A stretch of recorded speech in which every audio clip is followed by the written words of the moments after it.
Et bonjour à toutes et à tous, c'est Cheche, j'espère que vous allez bien, moi ça nickel. Aujourd'hui on se retrouve pour une toute nouvelle vidéo. Et ce week-end c'est le Grand Prix du Qatar dans la catégorie MotoGP, Moto2 et Moto3 bien évidemment. Si ça vous plaît, n'hésitez pas à lâcher votre plus gros pouce bleu, ça me ferait extrêmement plaisir. À vous abonner si vous aimez mon contenu, activez la cloche de notification pour être au courant de toutes les nouvelles vidéos qui vont sortir sur la chaîne. Je vous laisse un peu tarder avec la preview de ce Grand Prix du Qatar, j'espère que ça vous plaira. C'est parti. Voici mes trois favoris pour ce Grand Prix du Qatar MotoGP. Et je vais commencer par Jorge Martin. Alors Jorge Martin évidemment, comme Francisco Bagnaia, ça va être des favoris jusqu'au dernier Grand Prix. Donc il y aura juste un favori qui sera un peu inédit, enfin entre guillemets, qui sera pas souvent là. Donc évidemment Jorge Martin. Alors j'aurais pas pu le mettre aussi en favori comme Bagnaia. Il y a des fois où je ne l'aimais pas en favori. Mais Jorge Martin, il est très très bon au Qatar. On l'a vu en 2021. Où quand même franchement réaliser la pole pour son deuxième Grand Prix lors du Grand Prix de Doha, puisque c'était sous l'appellation Grand Prix de Doha pour une deuxième course sur ce tracé. Et il avait quand même fait une bonne qualification et une très bonne course pour sa première en MotoGP pour le Grand Prix du Qatar cette fois-ci. Et franchement, même Martin l'an passé, avant de se faire tomber par Francesco Bagnaia, malheureusement Francesco Bagnaia, bah voilà, premier virage en 2022, il a été tombé, il avait emporté Jorge Martin, donc c'était vraiment dommage. Mais pour moi, Jorge Martin, c'est un très gros favori et j'espère voilà, qu'il gagne ce titre de champion du monde. Il le mérite amplement le Martinator, tout comme Francisco Bagnaia. En deuxième favori, évidemment, Francesco Bagnaia, comment ne pas parler de lui? Il nous fait une saison là aussi exceptionnelle comme l'an passé. Mais attention, parce que franchement, Jorge Martin, s'il gagne ses deux courses au Qatar, il va vite revenir sur Francesco Bagnaia. Mais surtout, et ça, c'est pas négligé, si Francesco Bagnaia ne marque pas de points pour la sprint tout simplement du Qatar, Jorge Martin, en cas de victoire lors de la sprint du Qatar, et bah, serait à deux petits points avant d'entamer le Grand Prix.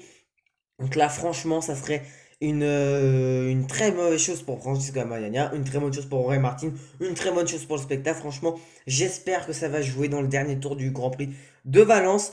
Mais bon, on verra bien ce que ça pourra donc nous donner. Et en troisième favori, je vais mettre évidemment Enea Bastianini. Franchement, il m'a beaucoup plu. Enea Bastianini en Malaisie. J'espère qu'il fera un d'aussi bon résultat pour ces deux derniers week-ends au Qatar et à Valence. En plus, au Qatar, première victoire de sa carrière, c'était l'an passé avec la Ducati Gresini. Donc, franchement, si en plus ça lui a débloqué quelque chose à Bastianini, pourquoi pas le voir sur une très bonne lancée. Et j'aimerais beaucoup parce que Bestial, l'homme de Rimini, c'est vraiment un pilote exceptionnel qui mérite amplement même de gagner un titre en MotoGP dans les futures années. Donc pour moi, Jorge Martin, Francesco Bagnaia et Enea Bastianini sont mes trois favoris pour ce Grand Prix du Qatar. Dites-moi en commentaire pour vous qui sont vos trois favoris, que ce soit en MotoGP, même en Moto2 et Moto3, ça m'intéresse. Voici trois pilotes qui doivent reconfirmer leur bonne performance d'il y a quelques Grands Prix ou de confirmer les bonnes performances qu'il y a eu, notamment en Malaisie. Je vais commencer par l'Espagnol Alex Marquez. Bon, évidemment, Alex Marquez, un très très très bon week-end lors du Grand Prix de Malaisie. Une victoire en sprint, une deuxième position en course principale. Le meilleur marqueur de points de ce Grand Prix de Malaisie. Franchement, Alex Marquez, c'est un pilote qui est très très très bon et il mérite vraiment d'aller chercher, pourquoi pas, un titre. De toute façon, tous les pilotes qui montent en MotoGP méritent un jour ou l'autre d'avoir un titre de champion du monde dans la catégorie MotoGP. Et franchement, avec son frère, pour moi, ça va être une des meilleures associations possibles. Parce que voilà, les frères Marquez, ça n'a pas l'air d'être deux frères qui ne s'apprécient pas. C'est vrai que dans les fratries, il peut y avoir des personnes qui ne s'apprécient pas vraiment énormément. Alors que franchement, les frères Marquez, ça a l'air de plutôt bien s'apprécier. En plus, le papa, je pense que il doit être très content d'avoir ses fils dans le même team. Ça avait fait qu'une course, même pas une course entière pour l'année 2020, le Grand Prix d'Espagne, où malheureusement Marc Marquez s'était fracturé l'humérus, donc c'était vraiment très compliqué. Donc pour moi, Alex Marquez, ça va vraiment être un gros candidat, pourquoi pas, à la victoire finale. Mais c'est pas un de mes favoris parce que Bagnaia, Martinez et Bastiani pour moi sont au-dessus de lui. Donc à voir si Marquez peut reconfirmer sa bonne performance du Grand Prix de Malaisie.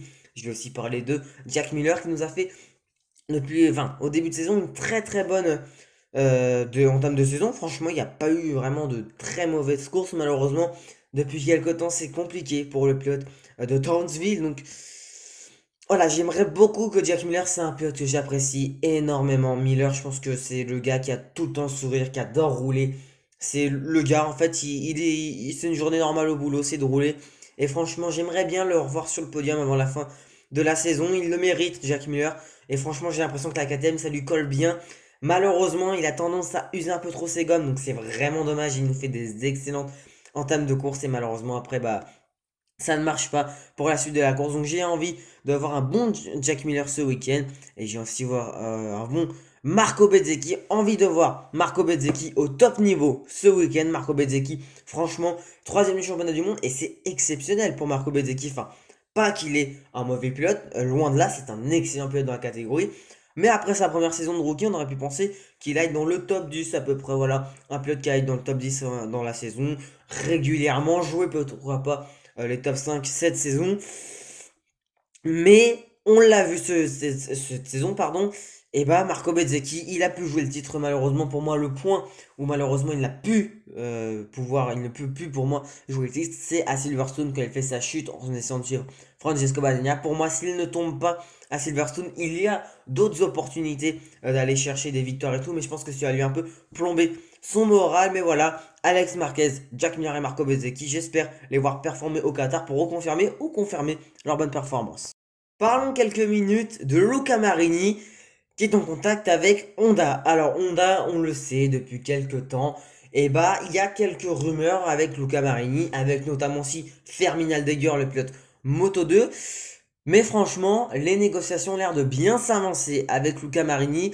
Et pour moi, ça va le faire. Et alors, pas le faire en mode une bonne association, mais en tout cas, Luca Marini sera chez Honda Repsol l'an prochain. D'ailleurs, pour ceux qui ne le savaient pas, Valentino Rossi avait remporté 2 titres de champion du monde MotoGP avec Honda Repsol. Donc pour ceux qui ne le savaient pas, voilà, c'est calé. Mais voilà, Luca Marini, j'espère de tout cœur qu'il réussisse à dompter cette Honda qui m'a l'air vraiment très difficile à piloter. Alors, on avait vu sur les derniers Grands Prix que Marquez avait l'air à l'aise, que Mir c'était pas si mauvais. Bon, malheureusement, LCR c'est compliqué. Nagayami, comme je l'avais dit dans le débrief du Grand Prix de Malaisie, pour moi, n'a pas le niveau d'être en MotoGP. Enfin, plus le niveau. Avant, on aurait pu penser qu'il est niveau, mais maintenant, les pilotes sont de plus en plus forts. Lui, j'ai l'impression que ça stagne au niveau de ses performances et que ça chute progressivement. Bon, les Kona, Rins et compagnie, voilà. C'est très compliqué. Rins s'est fait des fractures, là, il s'est blessé cette saison.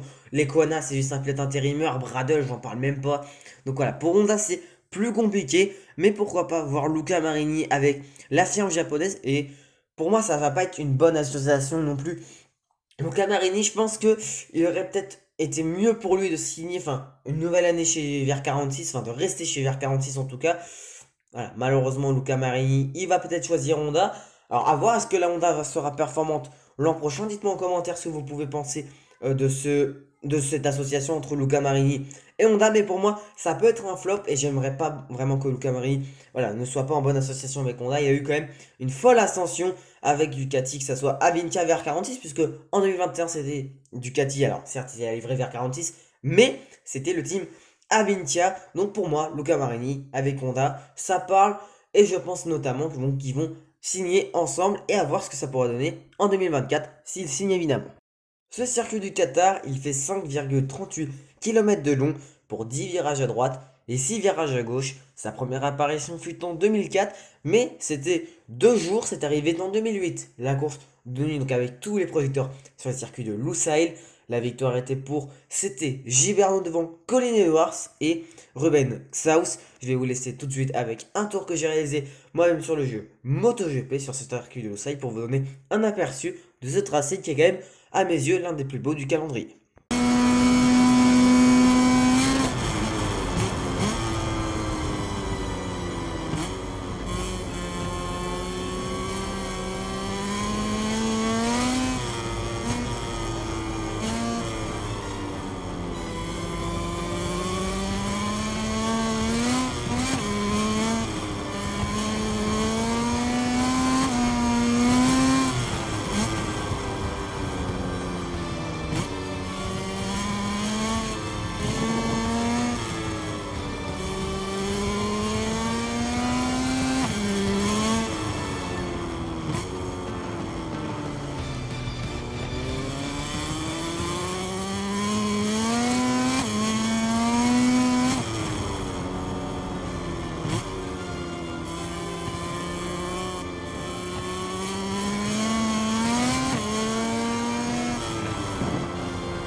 Voilà, cette vidéo est terminée, j'espère qu'elle vous aura plu. Si oui, abonnez-vous avec la cloche, n'hésitez pas à liker. En tout cas, c'était Chuchu, moi je vous dis à bientôt dans une prochaine vidéo.